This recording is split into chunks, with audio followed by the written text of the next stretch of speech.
സംസ്ഥാന സർക്കാർ വൈദ്യുതി ചാർജ് വർദ്ധിപ്പിച്ചതിൽ പ്രതിഷേധിച്ച് INTUC കട്ടപ്പന മുനിസിപ്പൽ മണ്ഡലം കമ്മിറ്റിയുടെ നേതൃത്വത്തിൽ പന്തംകൊളുത്തി പ്രതിഷേധ പ്രകടനം നടത്തി. വെള്ളിയാങ്കുടിയിൽ നടന്ന പ്രകടനം KPCC സെക്രട്ടറി തോമസ് രാജൻ ഉദ്ഘാടനം ചെയ്തു.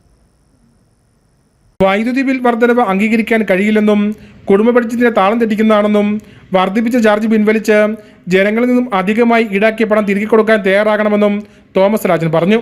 ചാർജ് വർദ്ധിപ്പിക്കേണ്ട ഒരു അടിയന്തര സാഹചര്യം സംസ്ഥാനത്ത് നിലവിൽ ഇല്ലെന്നും ജനങ്ങളുള്ള വെല്ലുവിളിയാണെന്നും അദ്ദേഹം കൂട്ടിച്ചേർത്തു. അതിശക്തമായ പ്രതിഷേധങ്ങളുടെ ഭാഗമായാണ് വെള്ളയാങ്കുടിയിൽ INTUCയുടെയും കോൺഗ്രസിന്റെയും നേതൃത്വത്തിൽ ഇവിടെ പന്തംകൊളുത്തി പ്രകടനം നടക്കുന്നത് എന്ന് ഞാൻ ഈ അവസരത്തിൽ ഓർമ്മിക്കുകയാണ്. എന്തിനു വേണ്ടിയാണ് ഇത്തരത്തിലൊരു പന്തംകൊളുത്തി പ്രകടനവുമായി നമ്മുടെ പ്രവർത്തകർ തെരുവിലിറങ്ങി കടന്നു വന്നത് എന്ന് എനിക്ക് മുമ്പ് സംസാരിച്ച ആളുകൾ ഇവിടെ സൂചിപ്പിക്കുകയുണ്ടായി.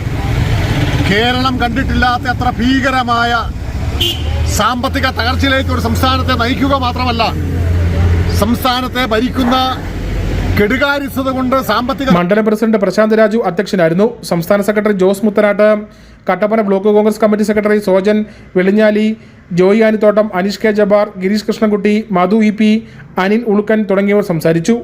News bureau, Kattappana.